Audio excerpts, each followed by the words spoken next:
What's going on, everybody, and welcome to the final episode of Genius and Smart Guy. It is Dr. Jamar Montgomery and CJ, the smart guy. here bringing you all things politics, tech, culture, and especially and particularly crypto. Thank you so much for joining us on this ride because we know that we took you a lot of places. We've been talking about politics and the current election. We've been talking about crypto and taxes. We've been talking about business. We've been talking about a number of things, and we're going to close this out with a very special episode. We're going to be taking it all over the world and talking about how decisions are made on a global scale and how it affects you and I on a daily basis. So without further ado, Yeah, man, yeah. A lot going on in America, a lot more going on in the world. whole lot. I know that a lot of talk about this conflict going on in Israel versus Palestine. Yeah. I feel as though there's conflict in the Congo and Sudan that doesn't really get the attention that I feel like it should. There's lots of conflict going on in Ukraine and Russia. And I know from my perspective as a CPA, I look at money and I typically look at, where the money is going, how it's changing. And I know there's something called mercantilism. When money is changing, typically conflicts erupt because that means that people's values system is literally changing. And imagine it's on a small scale when people's values change, how it can create conflict. Now picture on a world scale where their monetary values are changing. Yep. And so I know you've traveled around the world for sure. I know you were in Davos. Yep. So from your perspective, as more of a politician / lawyer perspective, why do you think all these conflicts are rising around the world? Man, you brought up a great point. A lot of it revolves down to money, power, and control. Like yourself, I go back and I start following the money. What are the natural resources that are there? What would be strategically important that is there? Like there's the conflict in Haiti. Mm-hmm. There's conflict. Shout out to Captain Haiti. He is trying to fight against corruption in Haiti. So shout out to Captain Haiti. You got the conflict in Ukraine, right? And for any Ukrainians that are watching, Slava Ukraini. I didn't know he spoke Ukrainian. There's conflict all over the world, and you really have to look at Land and water. natural resources, land or water, access to water, access to land or control of water. Many of our conflicts have to do with that. Ukraine, land. And when you say land, you're not just talking about the surface, you're also talking about what's underneath, like the mineral rights, Everything correct? that's everything. If you can control it, then you can control everything that's underneath it as well. Yeah. Very difficult to own something that you don't control. You may not necessarily own it, but if you control it, you can have a bully pulpit. So the conflict that we're seeing all over the world, like the conflict in Israel and Palestine, right? That has been a conflict that has been going on for 70 years. At least, yeah. For 70 years. And people can say that that's their land, that's the land of Israel, yet the people who are claiming the state of Israel, many of those descendants that were from there came from Germany and Europe as refugees escaping the Holocaust, right? And can't necessarily trace their genetic lineage back to that place. And then there's literally fights over land and water. Who's going to control this area? And it's unfortunate because depending on who you're friends with and depending on how powerful you are, gets to determine which international rules that you follow, which international judgments you follow. It's unfortunate because at the end of it, the ultimate victims are the people. Civilians. Right? Women, children, young men, people who are the ultimate victims of it. Like we look at it as conflict, but for others, it's their house being blown up. It's their families being traumatized because their houses were raided or worse. It's a real human cost.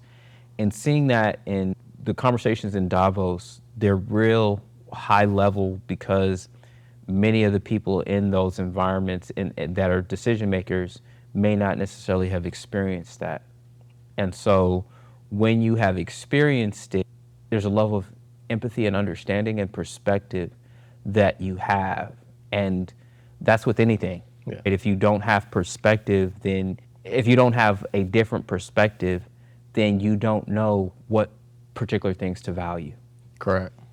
And you may overlook a lot of things because you just don't have that perspective. So resources, money, control, land, water, it is marketed to us as a moral and ethical battle versus one that's an actual financial and resource battle. And that's sad because I read a paper and it was talking about terrorism and that the two primary effects or primary goals of terrorism, and it dealt with the propaganda effect and the psychological warfare effect of terrorism. Yeah. And the propaganda effect is for those that may be neutral or maybe sympathizers, and the psychological warfare for those that are your enemy. Yeah. Involved. Right? And when you start looking at it through that lens, you can look at financial terrorism. You can look at it as you're always afraid of being poor. You're always afraid of your resources being taken from you. So there's a level of psychological warfare that is going on with you.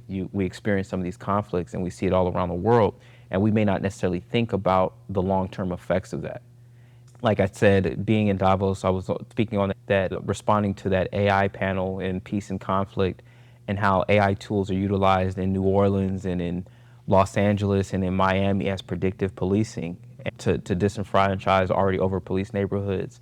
How AI was used to target individuals, right? Whether it's for, at least let me say this, from an international sense, from the international community and intelligence community, we as civilians really have no idea how powerful some of these systems are. Yeah. And what complicates it is when you start putting civilians into it. What do I mean by that? You take a system that was designed for war, Okay. right, where there's rules, but And when you say system, you're talking about. I'm talking about AI systems, Okay. AI-enabled, AI-leveraged systems that are designed to operate in a particular environment and are very good at what they do, and then trying to adapt that for civilian use. Just how powerful some of those tools really are. Yeah. It's a scary world in the sense that there's a small group of people who are on the forefront of actually developing these tools, and everyone else is either just a consumer or a victim of some of those tools.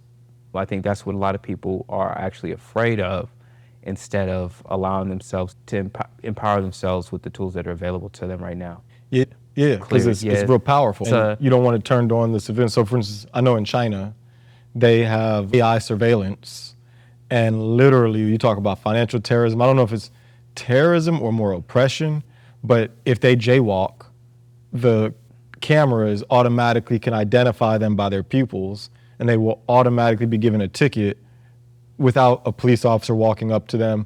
And so what that does for a government, it makes them more effective and efficient. But for a civilian, it's, man, I can't even jaywalk without the money automatically coming out of my account. Like, it's a whole nother level of fear, because now it's like, what if I'm crossing the street and the light turns, it says stop all of a sudden. That means I have to run, and all of a sudden you stop. Just every slight little freedom that gets taken, every slight fear that happens, a little bit of somebody's soul, I feel like, disappears. I'm going to look at it from a different perspective. Go for it. Is it the freedom to commit crimes? Is that the freedom that you're losing? If the crimes aren't real crimes. But who determines what a crime is? I guess that's part of oppression, that's part of terrorism. I don't see it that way. I see it as an ordered society. Okay. And we as Americans have a certain way of living, and we think that everybody else should live the same way. And so when we see what may look like oppression to us might be an orderly society. With every freedom come certain problems. True. Certain considerations. So we may look at it as, dang, this person can't cross the street without getting a ticket. And they might be looking at it as, man, do you see how many Americans are killed because they just jaywalk? And we want to prevent our citizens from ever having to be worried about getting killed because they crossed the street at the wrong time? Yeah, I can see that. I understand that perspective. You know what I mean? So neither one is right or wrong, right? It's just, what are you willing to deal with? Now, is it scary? As an American, is it scary to think that I could commit a crime and there's no police officer and I still get caught up from it? Correct. Yes. Why? Because we're used to hey, the law says this, and if there's nobody to enforce it, then it's fair game. Yeah. That's one of the reasons why people love America, is because of the relaxed sense of rules in some areas. Correct. And why I say, is it the freedom, are they impinging on your freedom to walk, or are they impinging on your freedom to commit a crime? Yeah, because it's the country of genocide and slavery. So if the country is built off of that, jaywalking, that shouldn't be a thing. You see what I mean? So I think, but once again, is why it's so important for people to travel, Correct. to go see, because just even traveling from state to state here in the United States, Yeah. and what people forget is that traveling state to state, traveling across the country, with some of our states are larger than European countries. Correct. Texas is enormous. You get what I mean? Just traveling from state to state, you'll see life differently. But then as you travel, you get a broader perspective of what you thought might have been bad might actually be a good thing. Yeah. In Japan, I was used to waking up early in the morning, getting to the shipyard, and everybody standing in a circle, and the leader going over what was going to happen that day. Okay. Before we even get started, this is what we're doing. And then everybody going out to go do their business. Real organized. Very organized. I'm used to that versus our culture here and how we get business done. Yeah. In Japan, it's like their business culture would eat the lunch of business culture here. Got you. So as we travel, we start to see how things are different and how some things are the same. And then what are the consequences of some of those freedoms or some of those restrictions that we might see? What are the consequences of it? So why do you think there's so much conflict going on in Sudan or the Congo? Like, what freedoms do you think are being taken away? What freedoms are being pushed? Because you were part of the Navy, correct? Yeah, I worked for the U.S. Navy for 5 years, yep. So what's your perspective on some of these conflicts going on over there? I think some of it has to do with foreign policy, our foreign policy in the area. So when you say our foreign, you're talking about U.S. Not U.S. foreign policy in those countries. How do those connect? Okay, Sudan is located basically in the Horn of Africa. Is that considered? No, that's not. Is that considered the Horn of Africa? I think so. Yeah, because Sudan is in the Horn of Africa because you have Egypt and then Sudan right underneath it. Okay. Then you also have Somalia in that area. What's right next to Sudan? Water. Water and resources. Water and land. Control of the Gulf of Aden, if I'm not mistaken, being able to have access to the Red Sea. And if you have access to the Red Sea, you have access to the oil that there's with Saudi Arabia. It's a lot of trading going on. There's a lot of trade that goes in that area. That's one of the reasons why the Navy was out there hunting pirates, because it was disrupting global trade. Ah, okay. So when we look at, we're like, oh, the Navy's and the United States military is ending democracy. No, they are not. They are defending our interests, our financial and economic interests in that area. And if the best way to protect those interests is by instilling a government that is similar to ours or that we are able to control, but that might go against that culture, that might go against, and then you think about it this way, many of the revolutions that go on around the world are by young people. Correct. And anytime that you're trying to quell a revolution, you're going against the young people. Correct. You're killing and demotivating an entire generation. That's sad. That's the calculus that goes on. Yeah. And so you had mentioned when you were in Davos, which is Switzerland, that a lot of those people had not felt those types of things. However, it's like the capital for banking. Yep. And I know that they have taken a very friendly stance on crypto. They've been having crypto ATMs in there for 8+ years. So how do you think that'll affect somebody in the Congo or Sudan or Israel or even? It could be very extractive. It could be very extractive. In Ukraine, one of the reasons why there hasn't been a peace deal was because the United States promised them, said, hey, we'll give you weapons and everything. Ukraine became an arm of U.S. foreign policy in that area instead of Ukraine being able to make a deal with Russia. They would have lost some land, but it's going to be damn near impossible to have a peace deal. What we exchanged for that was we're giving Ukraine a lot of our weapons, but it's not just about giving our weapons. They're able to test our weapons. We're able to utilize our weapons in an actual warfare environment and get that particular data, test data, Yeah. but in real world use, Yeah. and improve our own weapon systems without ever having to fire a shot or put our Americans in danger. In Sudan, in the Congo, coltan and many rare earth minerals that are needed in our cell phones, lithium and all those things are coming from the DRC, from the heart of Africa, and being able to have control over that. So what's the best way to have control? Have the people fighting against each other, and you are able to swoop in, find out who the real power players, pay them off, pay off the people that are powerful enough to keep people off of you, and you go and do your business and go on, and you reward whatever crooked leader with a Swiss bank account or a house on the French Riviera. Wow. And meanwhile, at least in the case of the Israel situation, it's being marketed, like you said, as good versus evil, when really a lot of times it's about resources. Yep. That makes me think, because in the Bible it talks about Israel a lot, talks about Gaza a lot, and you hit it, but I guess I want to go more in depth on it. You had mentioned that a lot of the descendants that we're calling Israel today are descendants of Germany. So in the Bible, and I'm not sure if you're an expert on this, but in the Bible it mentions we're supposed to protect Israel. You're not supposed to go against Israel. When we mention that, are we talking about people, or are we talking about the land of Israel? That's been the thing that I've been going deep into research with. So the people who created the state of Israel were known as Zion, and Zionism is different from Judaism. Okay. But those people who would like to confuse us try to make that they're the same, and they're not. One of the foremost scholars on it is Rabbi Yaakov Shapiro, who really helped me understand the difference between Judaism and Zionism. From my understanding is that, from my reading of the Bible, my understanding of the Bible, mind you, limited, is that Israel is representative of a people. Okay.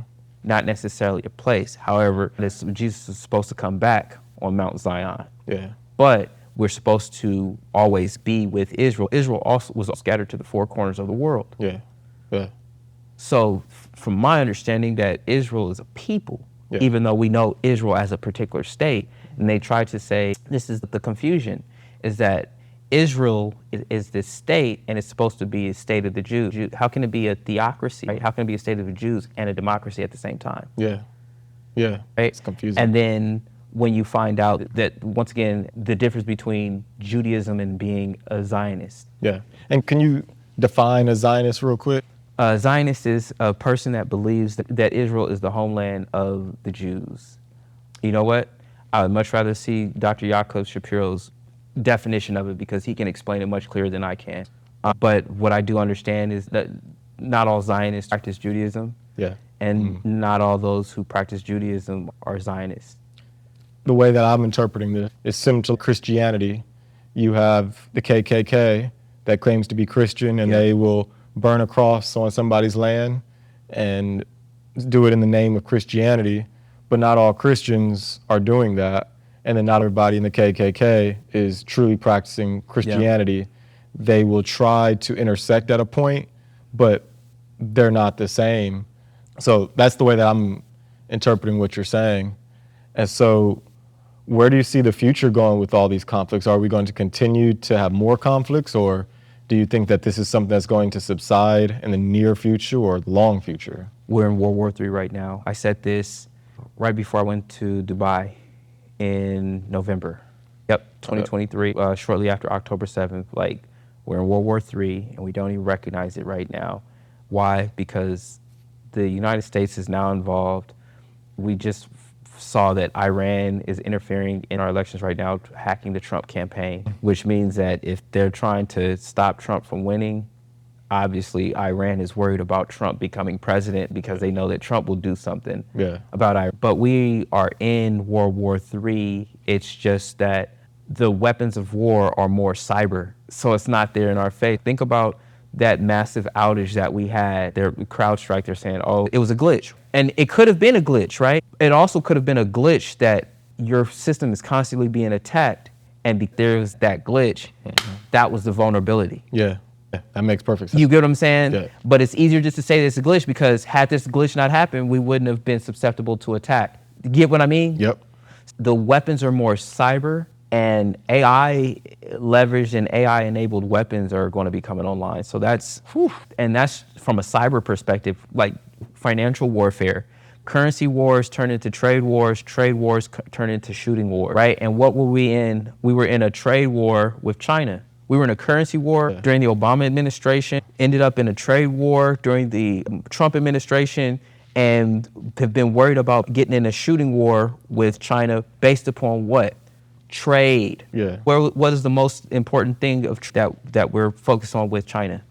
I know tariffs was one of the main things that we've been talking about, and then we're talking about the debt that America's in. What else? Talk to me. 70 to 80% of the world's microchips come from where? China. Taiwan. Because in NVIDIA, were they based out of? They're an American company, but much of the silicon and chips that are made and much of our electronics come out of Taiwan.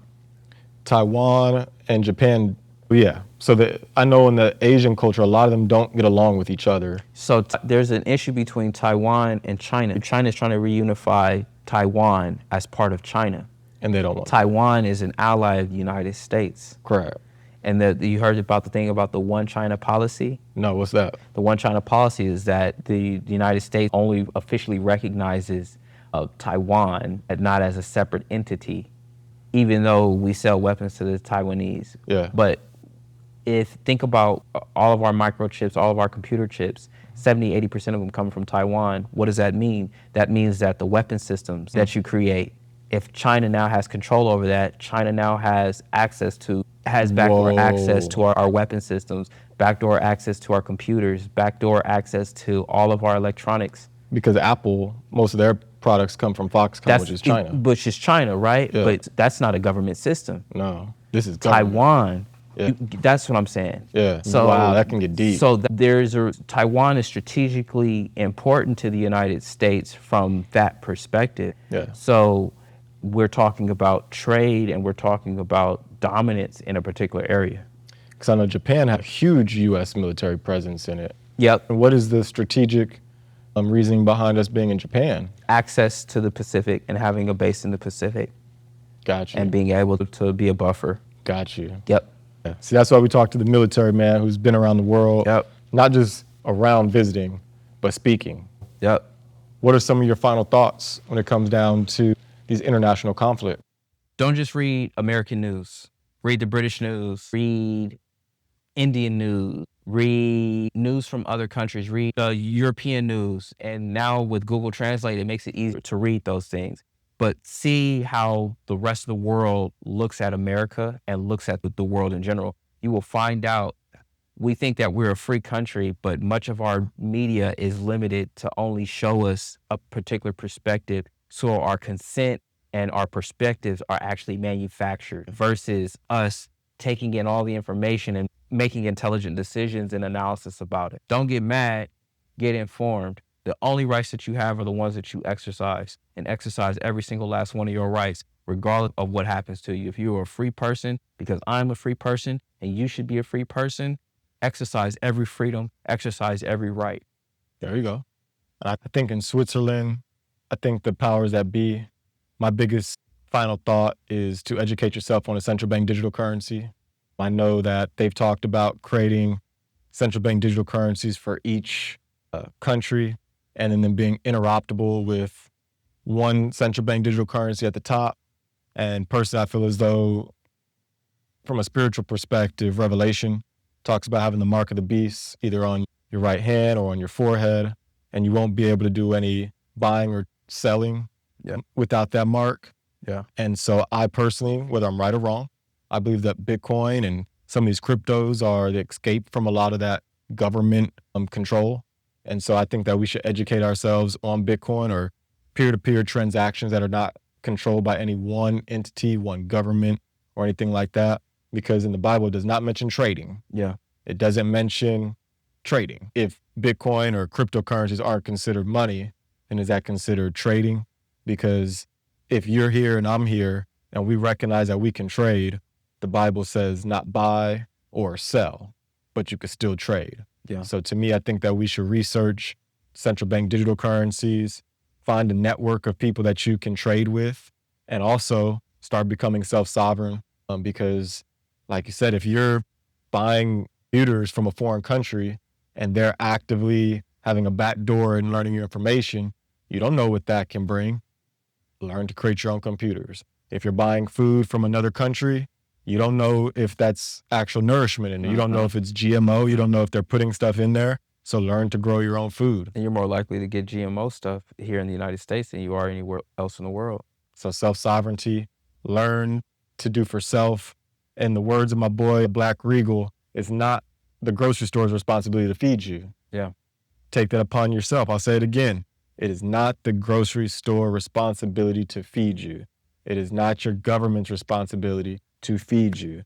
It is your responsibility to feed yourself. If you're a man, to feed your family, take care of your family.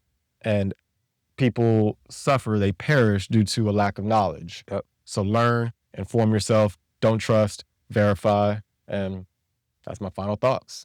All stuff, man. Yeah. It's a great episode. Yeah, man. Great finale. Most definitely. Always. I've enjoyed this entire time with you, man. Hope y'all enjoy this. CJ, the smart guy. Dr. Jamar Montgomery, this is Genius and Smart Guy, and this is the final episode. Y'all take care. Y'all be blessed. And you know what? I don't know how you feel, but I feel like Jesus Christ is Lord. If you don't have a relationship with Jesus Christ, I encourage you to go and get one. Y'all take care and be blessed. That part. Yeah, I like how you ended that, man.